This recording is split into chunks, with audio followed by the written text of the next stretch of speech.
Hello दोस्तों, कैसे हो आप सब। आशा करता हूँ आप सब अच्छे होंगे। आपका फिर से स्वागत है आपका अपना यूट्यूब चैनल ITI विजनरी में। ठीक है, आज का अपना टॉपिक है लर्नर एंड लर्निंग लॉ, मतलब शिक्षार्थी और अधिगम का नियम। मतलब लर्निंग मतलब अधिगम होता है और लर्नर मतलब शिक्षार्थी होता है। ठीक है दोस्तों, आज का अपना ये क्लास आठ क्लास है, 8वां क्लास है। ठीक है, तो आज हम एजुकेशन साइकोलॉजी के बारे में बात करेंगे। ठीक है दोस्तों, तो हम अब आगे स्टार्ट करते हैं। अगर आप अभी तक ITI विजनरी चैनल को सब्सक्राइब नहीं किए हैं तो सब्सक्राइब कर लीजिए, अपने दोस्तों के पास शेयर कर दीजिए। और आपको अगर वीडियो अच्छा लगे तो एक लाइक कर दीजिए, और कोई डाउट कोई सवाल रह गया हो तो आप कमेंट बॉक्स में कमेंट कर सकते हैं। ठीक है दोस्तों, चलिए स्टार्ट करते हैं। Learner, who is a learner. ठीक है दोस्तों, तो आप एक परिभाषा के तौर पर देख सकते हैं कि जो व्यक्ति अध्ययन के माध्यम से अपने ज्ञान यानी कि नॉलेज, दक्षता मतलब स्किल और अनुभव के लगातार सकारात्मक वृद्धि करता है, वह लर्नर या शिक्षार्थी कहलाता है। ठीक है दोस्तों, अब इसके कुछ टाइप हैं, लर्नर के प्रकार हैं। विजुअल लर्नर, जिसको दृश्य शिक्षार्थी बोलते हैं। एडुकेटरी लर्नर, श्रवण शिक्षार्थी। एनालिटिक लर्नर, ठीक है। और काइंथेटिक्स लर्नर, ठीक है। काइंथेटिक्स लर्नर यानी कि गति संवेदी। ठीक है दोस्तों, अब इसको हम डिटेल्स में आपको बात बताते हैं कि ये क्या है। एक बार डिफिनेशन आपको क्लियर कर देते हैं। आप सब हर दिन कुछ न कुछ नया सीखते होंगे। ठीक है, तो जो इंसान पढ़ाई करके कुछ नया देखकर या अपने अनुभवों से अपने ज्ञान, अपनी कला को लगातार बढ़ाता है, उसे हम लर्नर कहते हैं। ठीक है दोस्तों, या शिक्षार्थी कहते हैं हिंदी में उसको। ठीक है, यानी हम सब एक लर्नर हैं, मतलब जितने हम लोग सीखने वाले हैं, पढ़ने वाले हैं, वो सब करने वाले हैं, वो सब एक लर्नर है। आप हमेशा मतलब जन्म से मतलब मृत्यु तक कुछ ना कुछ सीखते रहते हैं। ठीक है, हमारे सीखने के तरीका अलग हो सकते हैं सभी का, मतलब सीखने का तरीका, आप हो गया, आपका दोस्त हो गया, तो सभी का तरीका सीखने का अलग हो सकता है। इसी आधार पर मतलब जो लर्नर है उसको 4 भागों में बांटा गया है। ठीक है दोस्तों, फर्स्ट क्या है, विजुअल लर्नर। अब हम विजुअल लर्नर के बारे में बात करेंगे। ठीक है दोस्तों, अब देखिए विजुअल लर्नर क्या है। ठीक है,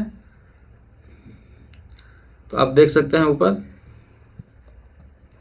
ठीक है दोस्तों, दृश्य और श्रवण, यहाँ दोनों है, विजुअल लर्नर और ऑडिटरी लर्नर। ठीक है, तो हम बात करते हैं विजुअल लर्नर के। ठीक है, तो विजुअल लर्नर यानी देखकर सीखने वाला। विजुअल मतलब देखना, जैसे कहते हैं ना कि विजुअलाइजेशन है, विजुअल है, तो जो देखकर देखकर जो सीखता है उसको विजुअल लर्नर कहते हैं। ठीक है, इन्हें बहुत ज़्यादा बोलकर समझने की ज़रूरत नहीं पड़ती है। ठीक है दोस्तों, मतलब इसको हम ज़्यादा बोलने की ज़रूरी नहीं है, ऐसे ही देख करके समझ सकते हैं। अगर इसके सामने कोई भी वीडियो चला दिया जाए, अगर आपको सामने कोई वीडियो चला दिया जाए और कोई सुंदर चित्र या रंग बिरंगे चार्ट दिखा दिया जाए, जैसे आप चार्ट से कहीं कोई टीचर पढ़ाता होगा, ठीक है, या मतलब कोई वीडियो चला दिया जाए, तो ये एक बार में ही देखकर आप तुरंत सीख जाते हो। ठीक है, जैसे देखिए क्या है, जैसे मैं एग्जांपल में, जैसे कार्टून देखकर, यूट्यूब वीडियो देखकर, बोर्ड पर बने चित्र को देखकर। जैसे कोई बोर्ड पे चित्र बना दिया जाए, जैसे कुछ भी ऐसे मान के चलिए कि ऐसे मछली का बना दिया जाए, ठीक है, तो आप समझ सकते हो कि ये मछली है। ठीक है, तो आप देख के ही बता दिए, हम कुछ बोले भी नहीं तो आप बता सकते हो। ठीक है, तो अब हम बात करते हैं इसमें। ठीक है दोस्तों, कि अब देखिए इसमें क्या है, दृश्य लर्नर। एक बार इसको देख लेते हैं। इस प्रकार के सीखने वाले देखकर यानी कि ऑब्जर्वेशन करके, मतलब ऑब्जर्व कर रहे हो देख करके, अच्छी तरह सीखते हैं। ठीक है, इन्हें कई विशेष मौलिक अनुदेश की आवश्यकता नहीं होती है। ठीक है, जैसे एग्जाम्पल में क्या है, वीडियो देखकर, चित्र या चार्ट, शैक्षिक कार्टून देखकर, मतलब जो चार्ट से टीचर लोग पढ़ाते हैं, चाहे कोई चार्ट दिखाते हैं, कोई मॉडल दिखाते हैं, तो आप देखकर समझ सकते हैं। ठीक है, वीडियो देखकर। अब बात करते हैं श्रवण शिक्षार्थी, ऑडिटोरी लर्नर। ठीक है दोस्तों, अब इसमें हम बात करते हैं तो ऑडिटरी लर्नर यानी जो सुनकर सीखता है ना, उसको बोलते हैं, जो सुनकर सीख गया। जैसे आप मान के चलो कि आप गाना सुनते हो, ऐसा तो नहीं गाना देखते हो, गाना सुन के आप सीख जाते हो गाने के लिए। तो इन बच्चों का ध्यान सुनने से बहुत तेज होता है, मतलब जैसे बच्चों का ध्यान सुनने से बहुत तेज होता है। ठीक है, इनकी लंबी चौड़ी किताबें पढ़ने का बजाय, ठीक है, अगर कोई बात मुंह से बोलकर या कहानी सुनाई जाती है तो उन्हें बहुत जल्द और अच्छी तरह याद हो जाती है। मतलब जैसे आपको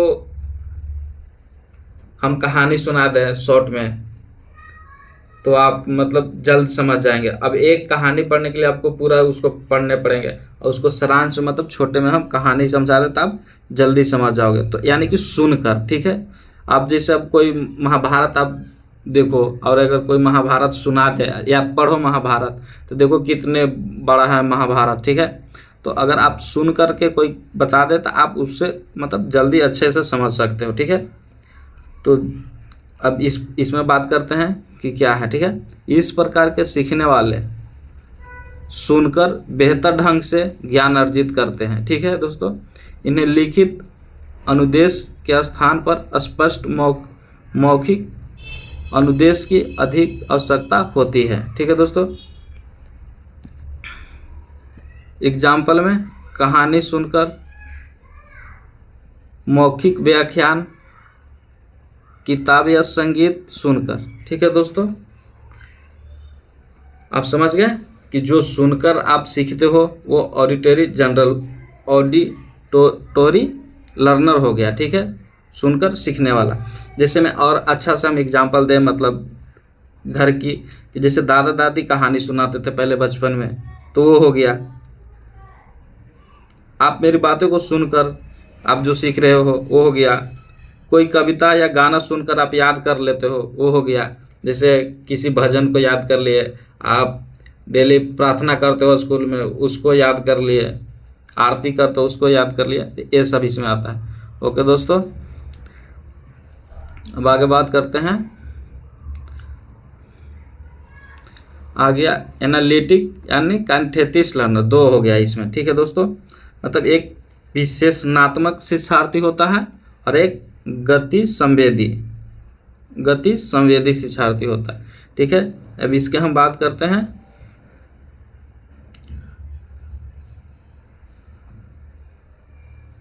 एनालिटिक लर्नर, ठीक है दोस्तों। अब इसको हम आपको समझाते हैं पहले, ठीक है। ये क्या है? जिन्हें हर चीज बहुत व्यवस्थित और नियम के अनुसार पसंद होती है। जैसे कोई बच्चे को बहुत व्यवस्थित और नियम के अनुसार पसंद होती है, ये लिखकर और पढ़कर सीखते हैं, ठीक है। जो एनालिटिक लर्नर होते हैं इनको व्यवस्थित और नियम के अनुसार मतलब सीखना पसंद होता है। ये लिखकर पढ़ते हैं और लिखकर और पढ़कर सीखते हैं, ठीक है। जैसे व्याकरण यानी कि आप कह सकते हो ग्रामर, जैसे शब्दों के सही इस्तेमाल, वाक्यों के बनावट पर बहुत ध्यान देते हैं। जैसे एनालिटिक लर्नर होते हैं जो व्याकरण के मतलब शब्द हो गए, उसको मतलब वाक्य बनावट हो गए, इन पे बहुत ध्यान देते हैं, ठीक है। इन्हें तब सबसे अच्छा समझ आता है जब पढ़ाई के बातों बिल्कुल साफ हो। मतलब जब कोई पढ़ा रहे हो तो इनको मतलब पढ़ाई की जो बातें हैं वो बिल्कुल एकदम सटीक हो, साफ हो, एक ही के बाद एक क्रम से बताई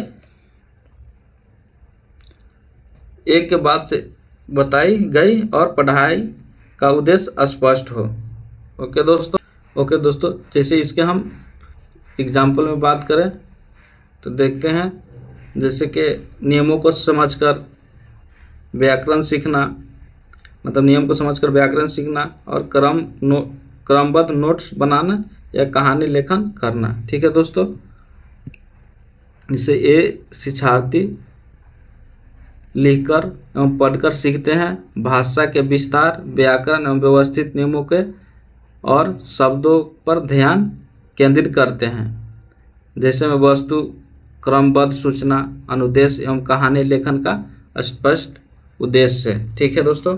अब बात करते हैं गति संवेदी लर्नर। ठीक है दोस्तों, ये क्या है कि मतलब समझिए कि जैसे शारीरिक गतिविधियों से सीखने वाले जो लर्नर होते हैं वो गति संवेदी होते हैं। ठीक है दोस्तों,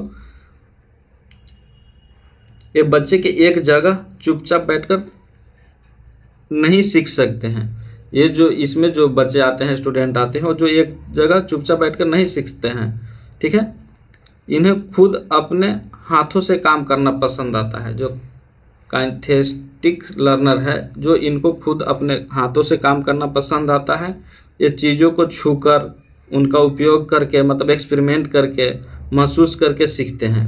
कुछ ऐसे लर्नर होते हैं। ठीक है दोस्तों, जैसे स्कूल में कोई मॉडल या प्रोजेक्ट बनाना। ठीक है, जैसे कोई होता है ना कि कॉलेज में जाकर आप प्रोजेक्ट बना रहे हो, कोई मॉडल बना रहे हो।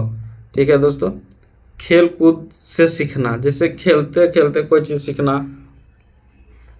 या खुद कोई प्रैक्टिकल कार्य करके सीखना या देखना। ठीक है दोस्तों, तो इसमें ये लोग आते हैं। जैसे अब इसमें बात करते हैं, इस प्रकार के सीखने वाले शारीरिक गतिविधियों जैसे फिजिकल एक्टिविटी द्वारा सीखते हैं। जो गति संवेदी होते हैं जो स्टूडेंट, वो मतलब अपना फिजिकल एक्टिविटी करके सीखते हैं। प्रयोग, जैसे प्रयोग, स्पर्श, महसूस करके सीखने इनके मुख्य चरण हैं। ठीक है, मॉडल, प्रोजेक्ट बनाना, खेल खेल कर, स्वयं को कार्य करके सीखना। ओके दोस्तों, देखिए यहाँ कॉन्सेप्ट ऑफ लर्निंग, अधिगम की अवधारणाएं। ठीक है दोस्तों, अब इसको हम आपको अच्छा से समझाते हैं। ठीक है, कि लर्निंग है यानी अधिगम। ठीक है, का मतलब है यह हमारे दिमाग की लगातार चलने वाली प्रक्रिया। जैसे हम बड़े और समझदार यानी मैच्योर होते हैं। ठीक है, हम अपने पुराने अनुभवों का फायदा उठाकर अपने व्यवहार में सकारात्मक सुधार करते हैं। ठीक है दोस्तों, सरल शब्दों में कहे तो अनुभवों के कारण हमारे व्यवहार में जो अस्थायी परिवर्तन होता है, जैसे वो अधिगम कहलाता है। वो मतलब लर्निंग कहलाता है। मतलब जैसे अनुभव होता है, आप कोई चीज़ करते करते सीखते हो, तो वो व्यवहार में, आपकी रहन सहन में, मतलब परमानेंट जो चेंज होता है उसको अधिगम कहते हैं। ठीक है दोस्तों, जैसे यहाँ पे देख सकते हैं अधिगम की परिभाषा। अधिगम में निरंतर चलने वाली मानसिक प्रक्रिया। अधिगम एक निरंतर चलने वाली मानसिक प्रक्रिया है। इसके द्वारा व्यक्ति परिपक्वता यानी मैच्योरिटी की ओर बढ़ते हुए तथा अपने अनुभवों को लाभ उठाते हुए अपने व्यवहार में सकारात्मक बदलाव करता है, अधिगम कहलाता है। ठीक है दोस्तों, विशेष नोट, जैसे थकान, बीमारी, भय, दवा खाने से उत्पन्न अस्थायी परिवर्तन को लर्निंग नहीं कहते हैं। ठीक है दोस्तों, मतलब आप ध्यान दें कि जैसे थकान होने पर, या किसी बीमारी हो जाने पर, या डर जाने पर, या कोई दवा खाने की वजह से मतलब जो शरीर या व्यवहार में चेंजिंग आती है, वो लर्निंग नहीं कहते हैं, उसको लर्निंग नहीं कहेंगे। ठीक है, जो दिमाग से हमेशा के लिए बैठ जाए। लर्निंग वही है जो दिमाग में हमेशा के लिए बैठ जाए, और लर्निंग है। ठीक है दोस्तों, अब आगे चलते हैं।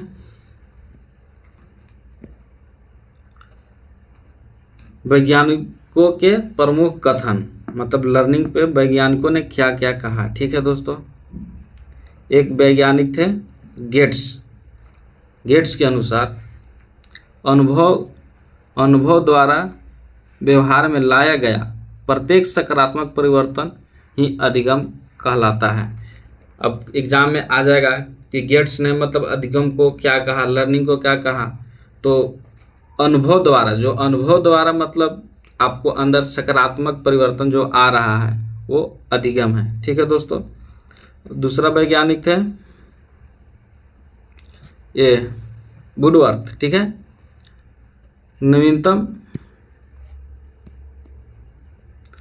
वुडवर्थ जिसे नवीनतम ज्ञान और नवीन ज्ञान और नवीन प्रक्रियाओं को प्राप्त करने की क्रिया ही अधिगम कहलाती है। ठीक है दोस्तों, वुडवर्थ ने कहा कि जब हम कोई नया ज्ञान हासिल करते हैं या कोई नई प्रक्रिया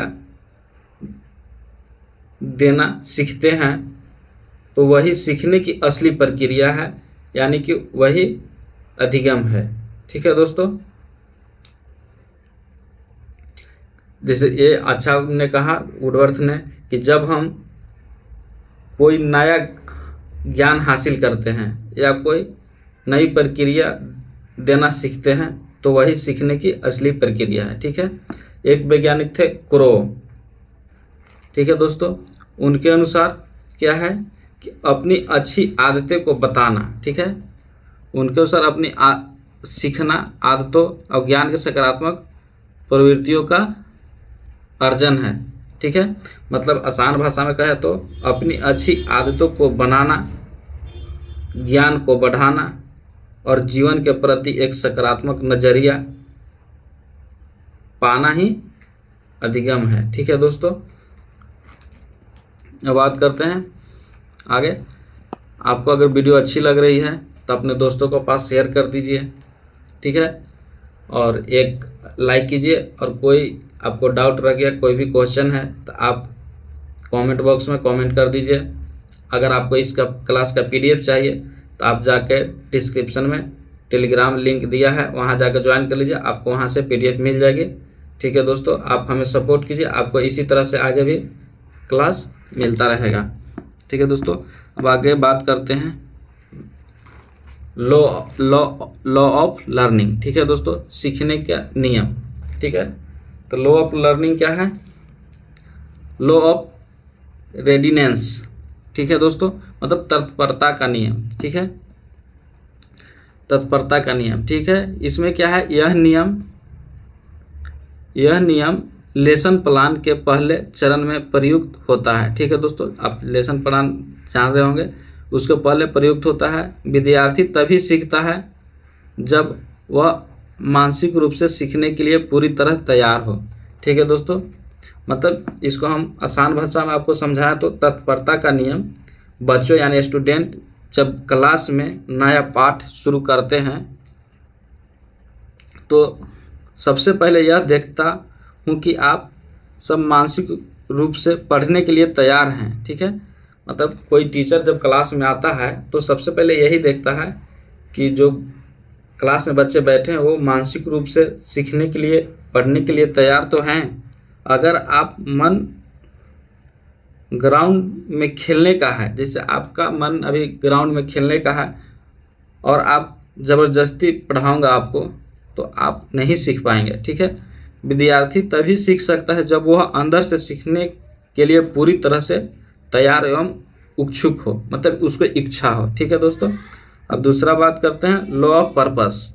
लॉ ऑफ पर्पस मतलब उद्देश्य का नियम। ठीक है दोस्तों, प्रत्येक कार्य का एक उद्देश्य होता है। ठीक है दोस्तों, जब तक उद्देश्य ज्ञात न हो कार्य सफल नहीं होता है। ठीक है, विद्यार्थी तभी सीखता है जब उद्देश्य पूरी तरह से स्पष्ट हो। ठीक है दोस्तों, मतलब आप इसको हम आसान भाषा में समझाएं तो उद्देश्य का नियम, या इसका आसान भाषा में दूसरे शब्दों में बोले तो दुनिया में हम जो भी करते हैं, ठीक है दोस्तों, उसका कोई ना कोई उद्देश्य होता है। जैसे आप पढ़ने आए हैं तो आपका भी कोई उद्देश्य होगा या वजह ज़रूर होती है कि आप क्यों पढ़ रहे हो। कोई जॉब के लिए पढ़ रहा है, कोई मतलब अपना टीचर बनने के लिए, कोई दूसरे फील्ड में जाने के लिए, मतलब कुछ ना कुछ वजह होता है।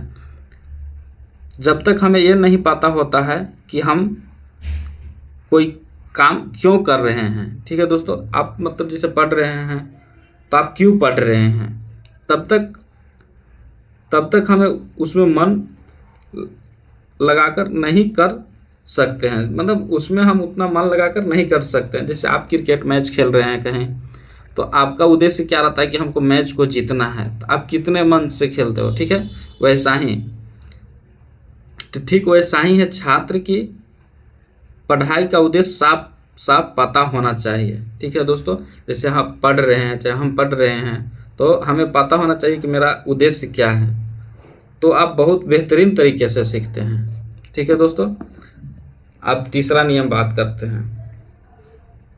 लॉ ऑफ एसोसिएशन यानी कि साहचर्य का नियम।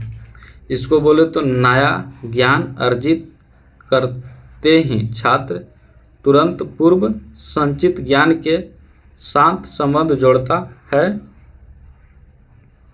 अनुदेशक को पुराने ज्ञान से लिंक करके ही नया अध्याय पढ़ना चाहिए। ठीक है दोस्तों, इसको अब हम आपको आसान भाषा में समझाएं तो इसका मतलब है जोड़ना, मतलब साहचर्य का नियम मतलब इसका मतलब है जोड़ना। ठीक है, जब भी हम कोई नई बात सीखते हैं तो हमारा दिमाग तुरंत उसे पहले से ही सीखी हुई पुरानी बातों पर यानी कि पूर्व जो आप सीखे हैं के साथ जोड़ देता है। जैसे आप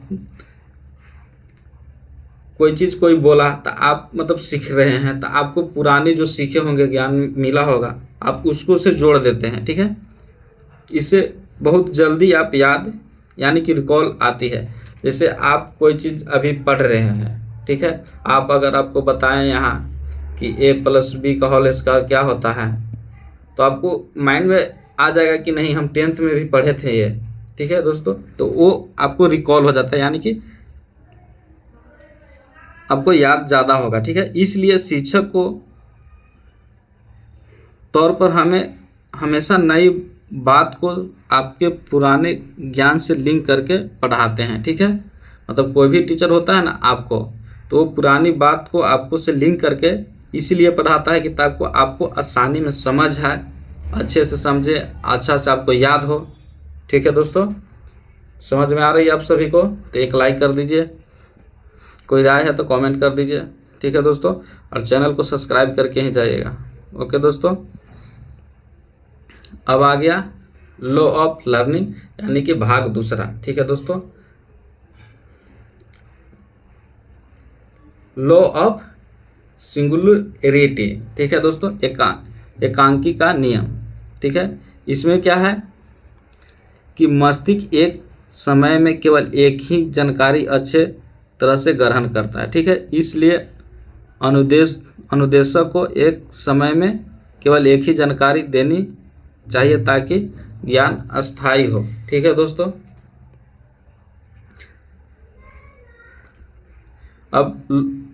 अब इसको समझाते हैं।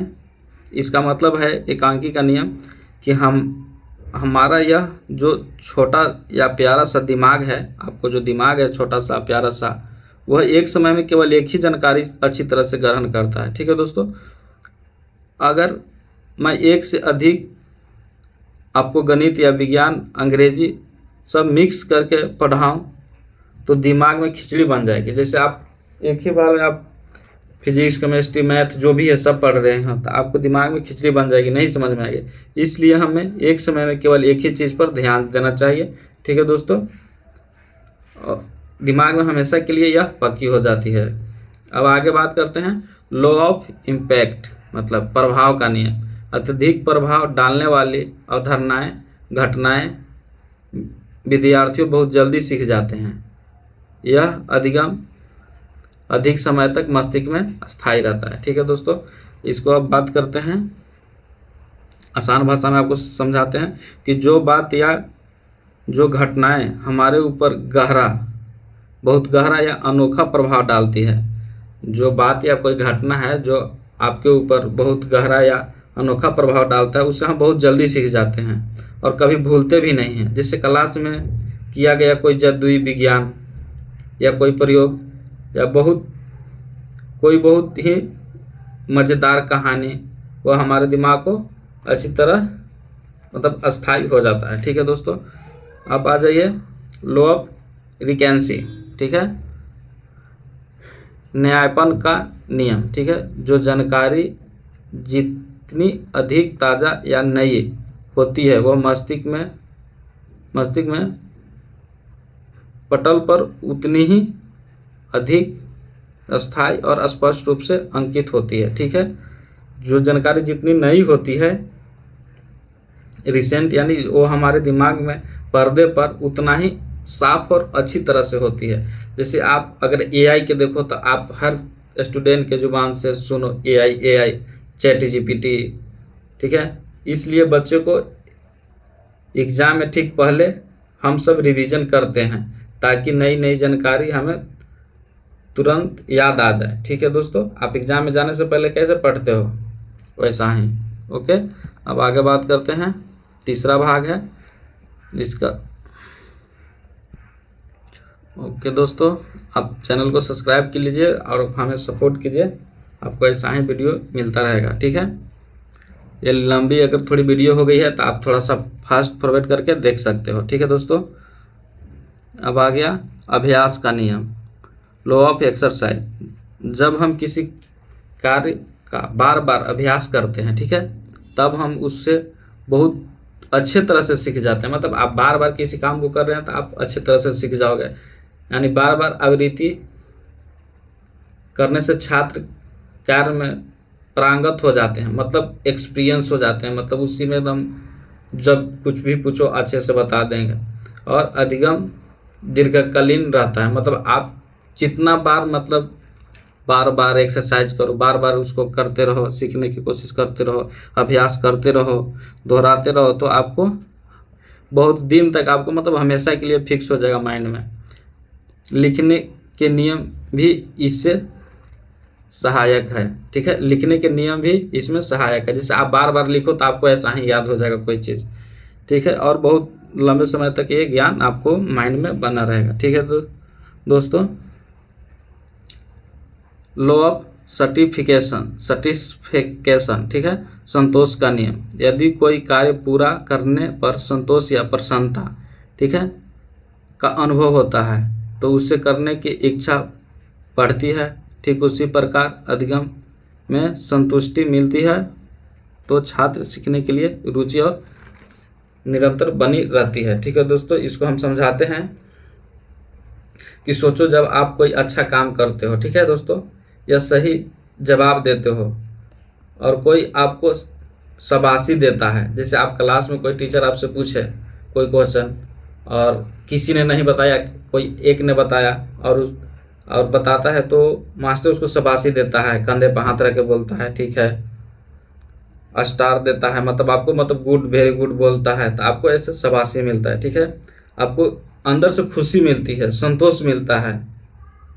इस खुशी के कारण आप मन में अगली बार और ज़्यादा अच्छे से सीखने का काम करते हो। ठीक है, आपको और अच्छा से सीखने का काम करेगा।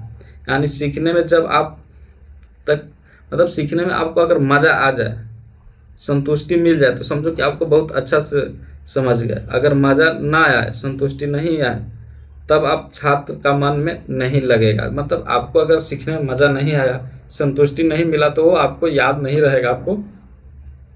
ठीक है दोस्तों,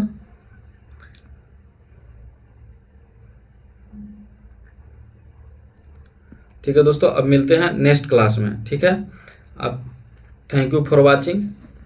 अगर आप हमें सपोर्ट करें तो आपको इसी तरह से आगे वीडियो मिलता रहेगा। चैनल को सब्सक्राइब कर लीजिए, बेल आइकन दबा दीजिए, टेलीग्राम चैनल आप ज्वाइन कर लीजिए और दोस्तों के पास पूरा शेयर कर दीजिए। आपको हम वादा करते हैं कि आपको पीओटी में 100 में 100 नंबर आएंगे। ठीक है, आप मेरी पूरी क्लास देख लेते हो तो। ठीक है दोस्तों, थैंक यू फॉर वाचिंग। जय हिंद, जय भारत।